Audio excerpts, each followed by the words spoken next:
I read a great book recently called 27 Assets, and it was a business book, and it was all about the assets that we've got in our business. We're talking about marketing assets, things like our website, our email, our database, our marketing literature, and so on. It spoke about operational assets like our systems and procedures and our people and our office and our furniture and so on and so forth.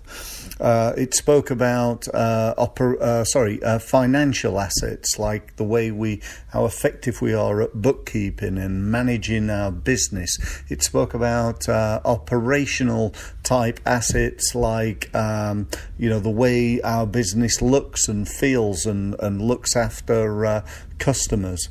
It spoke about strategic assets like our business plan and our brand and our our strategy and our business going forward. And it sort of occurred to me that, whilst we've got all these assets, sometimes these assets actually can be liabilities. In other words, they're things that should be good that aren't. So from a marketing perspective, sometimes I see businesses whose website actually is a liability. The best thing really that they could do with their website is remove it and just put a page up there saying new website coming soon and here's our telephone number. That would be better than the really bad website that sometimes these people have got. But I hope that's not true in your case.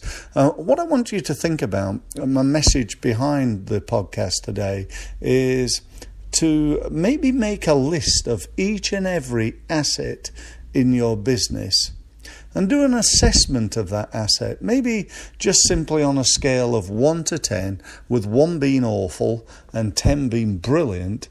How good is that asset? So let me give you an example from the world of marketing. Let's say, how effective are you at winning business from referral, from word of mouth? Now, on a scale of 1 to 10, how good are you at it? What's your system? Do you have a set procedure or several procedures for winning business from referral? If you don't, you're probably a 2 or 3. If your procedure is to hope that people recommend you by doing a good job, then for me, you're at a 2 or a 3. If you do a really bad job, that, by the way, they'll also recommend you. They'll recommend don't ever use that company. But let's assume you're doing a really good job operationally at what you do, as most businesses do. But if you don't have a system in place and that system's not been refined and improved and worked on and got as good as it could possibly be, then arguably, probably, you're not maximizing your asset called winning business from referral. And that's really, all I've got to say in this particular podcast. Define all the different assets in your business. And then I'm not just talking about marketing assets, financial assets, operational assets, strategic assets. Most people would agree that having a business plan is a good thing to do, and yet most small business owners that I speak to don't have a business plan.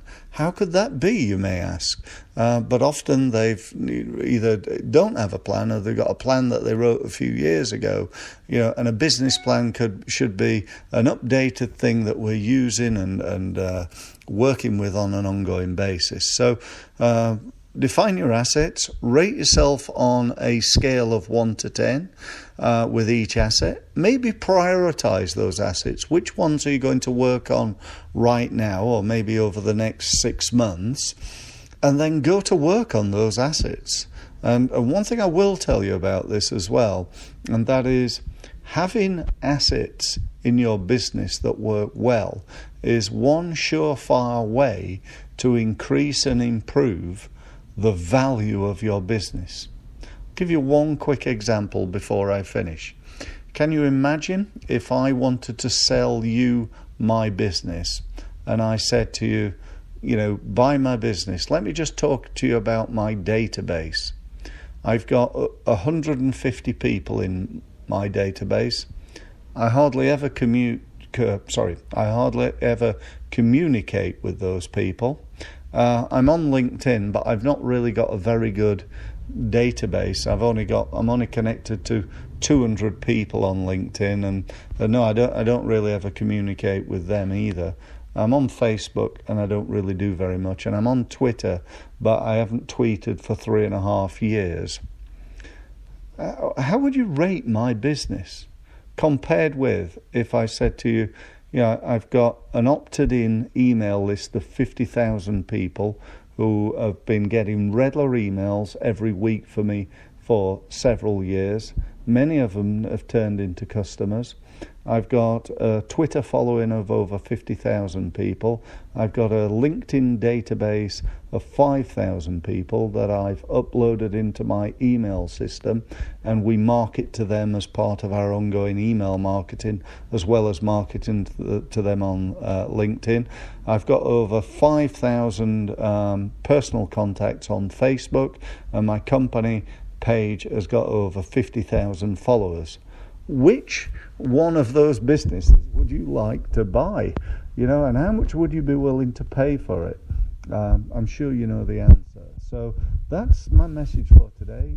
Define your assets, rate them, work on improving them to grow your business. If you need any help from me, go to stevemills.co or theprudentmarketer.com, where we can help you with your business. Thank you ever so much for listening.